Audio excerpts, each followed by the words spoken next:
Gaspol, balik lagi bareng saya Marsha di Gaspol. Garap sosial dan politik, serius tapi santai. Yeay, hari ini Gaspol bakal ngebahas topik yang seru banget nih, yaitu politik di era digital dan bagaimana media sosial membentuk pilihan kita. Dan kali ini di Gaspol kedatangan narasumber yang keren-keren banget nih. Boleh dikenalin yuk. Halo Sobat Gaspol, nama saya Azel. Nama saya Neisha. Nama saya Alisa. Dan saya Raka. Oke Sobat Gaspol, sekarang saya lagi sama Raka dan Neisha nih. Saya mau nanya dulu ke kalian, bagaimana sih algoritma media sosial mempengaruhi preferensi politik kita? Menurut saya dulu kali ya. Kalau misalnya menurut saya, zaman sekarang kan kalau misalnya nyari informasi tuh sekarang lewat media sosial gitu kan ya. Kalau misalnya saya tuh biasa nyari informasi tentang politik kayak gitu tuh di Instagram atau enggak Facebook. Nah, setiap saya nge-search di Instagram atau Facebook itu tuh, misal saya nge-search pakai partai A nih. Nah, itu tuh selanjutnya tuh bakal ketemunya tuh partai A terus gitu. Tapi iya sih bener, karena kayak terakhir tuh kan sekarang lagi zaman pilkada kan ya. Saya tuh nge-like satu postingan tentang partai A lah kita sebut. Sampai hari ini partai A tuh lewat mulu di timeline saya. Karena apa ya, sebenarnya bagus sih, jadinya kita tahu kan ya informasi soal partai itu. Tapi akhirnya opini kita tuh jadi ada dua kubu, yang opini baik tentang partai itu sama opini-opini provokatif dari partai lain gitu. Jadi akhirnya tuh kita apa ya, jadi tumpul ke partai lainnya dan jatuhnya tuh jadi lebih tajam dan eksklusif aja gitu di satu sisi. Gitu sih, Sya. Oke Sobat Gaspol, bener banget ya kata Neisha dan Raka tadi, karena kita tuh jadi gak netral sama partai-partai yang ada. Nah, ngomong-ngomong soal algoritma nih Sobat Gaspol, sekarang saya mau nanya-nanya sama Alisa dan Azel tentang gimana sih dampak viralitas konten politik terhadap pemilih pemula. Oke, jadi menurut saya sendiri tuh konten-konten politik yang lagi viral sekarang ini tuh dirancang memakai judul dan gambar yang menurut saya tuh agak provokatif gitu ya. Jadi tuh ini tuh ngebuat pemilih muda tuh bisa lebih engage dan tertarik sama konten-konten tersebut. Dan juga ini tuh bisa menarik pemilih muda yang belum terlalu mengenal politik, bisa jadi lebih terpengaruh dan mengetahui hal banyak tentang politik. Sebuah konten viral yang ada di sosial media, walaupun tujuannya buat politik ataupun tidak, sebenarnya pada akhirnya ngebuat isu-isu yang biasa aja terasa lebih penting, padahal sebenarnya nggak penting juga gitu. Ya kayak video-video yang dipotong, video-video yang ditujukan untuk menjatuhkan lawan politik gitu. Ya sebenarnya Gen Z, udah gak usah dipindah. Ya sebuah konten viral yang ditujukan untuk politik ataupun tidak sebenarnya ngebuat isu-isu itu terasa lebih signifikan, padahal belum tentu signifikan itu. Kayak video yang dipotong-potong atau misalnya video yang untuk menjatuhkan lawan politik gitu. Ya sebenarnya sebagai Gen Z, saya sebenarnya lebih pengen untuk teman-teman lebih melihat berita itu secara objektif. Jangan lihat berita-berita yang dipotong-potong gitu, biar kita juga semakin berpikir lebih kritis seperti itu. Betul Sobat Gaspol.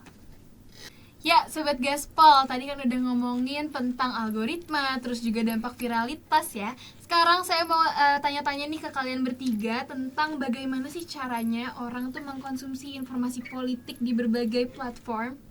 Kalau dari saya pribadi sih, selain Facebook dan Instagram, saya tuh suka banget nontonin video dari TikTok.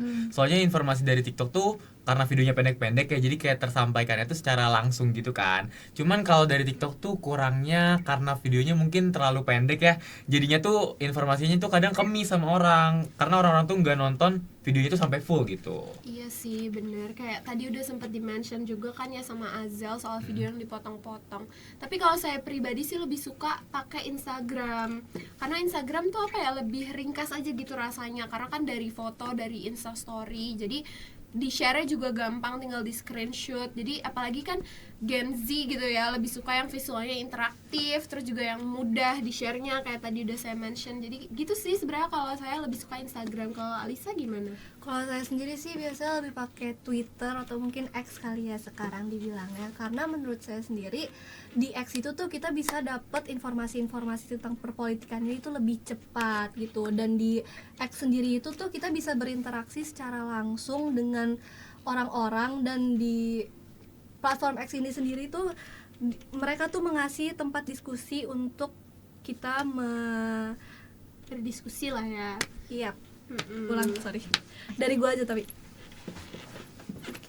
Oke, kalau tunggu. Oke, kalau dari saya sendiri sih saya biasanya lebih sering maaf guys.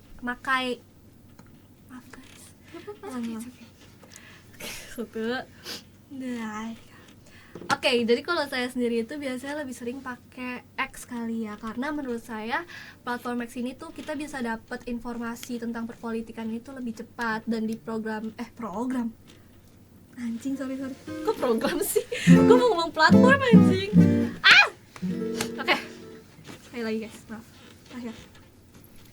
Oke, kalau saya sendiri tuh biasanya pakai X sih, karena menurut saya platform X ini tuh kita bisa mengakses informasi-informasi tentang perpolitikan ini lebih cepat, dan di platform ini sendiri tuh kita bisa langsung berinteraksi sama orang-orang lain. Dan di X sendiri ini tuh soalnya mereka ngasih platform diskusi politik yang lebih mendalam tentang opini-opini para pemilih muda gitu. Baik, berarti secara keseluruhan nih menurut Raka, Neysha, dan Alisa, media sosial itu berpengaruh banget ya ke opini publik dan juga bisa membentuk cara kita berinteraksi dengan isu politik. Aduh Sobat Gaspol, gak berasa banget ya, udah ke pertanyaan terakhir nih. Tapi saya masih mau nanya-nanya dong sama Azel dan juga Raka. Saya mau tanya nih ke kalian berdua, menurut kalian gimana sih caranya kita untuk menghindari filter bubble dan memastikan kita tuh dapet gitu informasi yang beragam? Kalau menurut saya sendiri sih coba cari berita-berita di platform-platform lain, kayak selain platform yang biasa digunakan gitu. Kalau misalnya emang suka TikTok, ya coba lihat di X gimana sih berita-beritanya. Juga jangan nonton video yang kepotong-potong, karena kalau misalnya berita yang beragam doang kurang penting gitu. Maksudnya harus juga cari berita yang kredibilitasnya terjamin. Setuju sih, mungkin masuk Azel tuh kayak lebih ditingkatkan lagi literasi digital gitu ya. Maaf dari gue ya. Iya setuju banget sih, mungkin menurut Azel tuh lebih ditingkatkan lagi literasi digitalnya ya. Soalnya kan di zaman sekarang tuh orang-orang tuh pada males gitu loh, kayak untuk memperhatikan informasi-informasi tuh kredibel apa enggak gitu.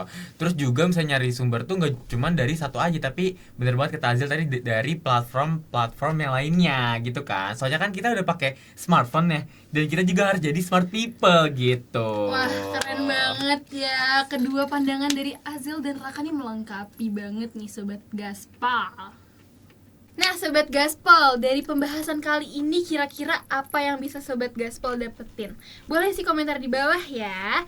Dan semoga apa yang kita bahas dari tadi bisa menjadi bahan refleksi dan pembelajaran bagi kita semua, biar kita bisa menjadi pemilih pemula yang bijak ya. Selamat menjalankan aktivitas dan sampai jumpa di pertemuan berikutnya. Gaspol, Gas sosial dan politik, serius tapi santai. Bye Sobat Gaspol.